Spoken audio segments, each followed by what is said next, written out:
Hey everyone, it's Ryan Parrish back with your weekly sports update. I hope everybody had a great Thanksgiving. Last weekend, the Tetons basketball teams traveled to Miles City to compete in the Miles City Classic. The men's team defeated Miles City 97-78 on the first day, then dropped 81-54 to Casper on the second day. The women's basketball team got their first win of the season, defeating Nueva Hidada School 54-47 on the first day, then lost to Eastern Wyoming 69-57 on day 2. On Wednesday, the women's basketball team lost a close one to Little Bighorn College, 69-67.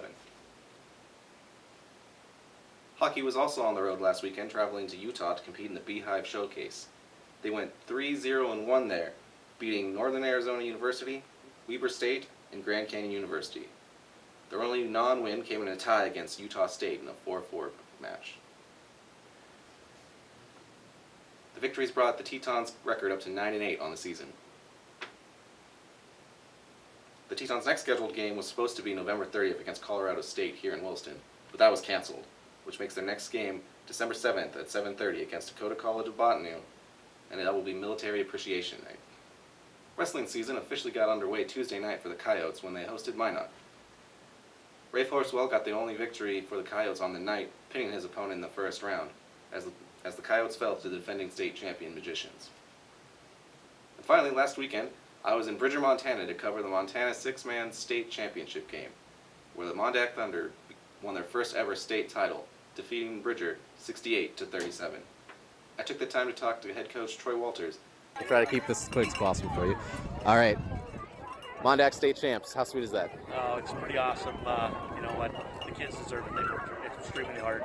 At the end, we always talked about our tradition, and we've been there a few times, and finally we got over the hump in one more. All right. You've seen these kids grow, this senior class grow from, 7th grade, didn't win, preteens to now, they're young men, undefeated, Cinderella season. Talk to me about what that means to watch them grow like that and to have it finish like this.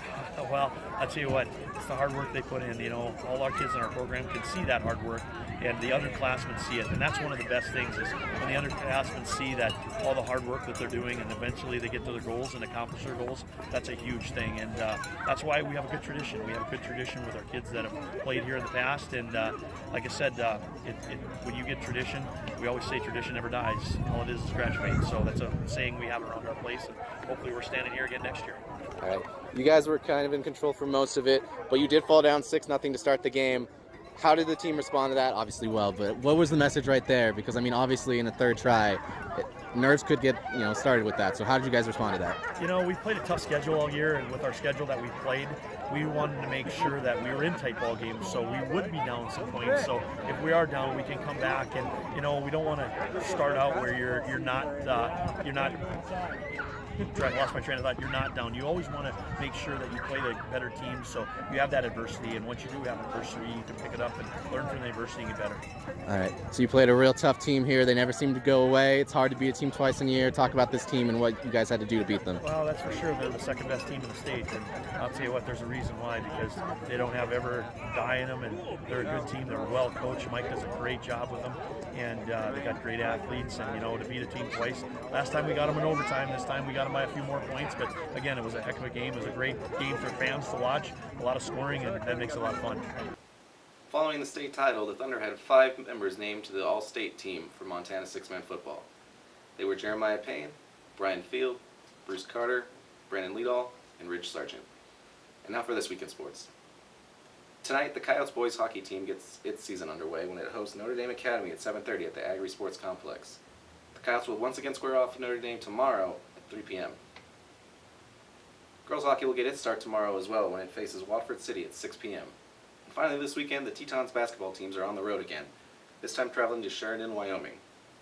The men's basketball team will face off against Northwest College tonight, Sheridan College tomorrow. Meanwhile, the women's basketball team will face off against Eastern Wyoming tonight in a rematch, and will face Sheridan College tomorrow.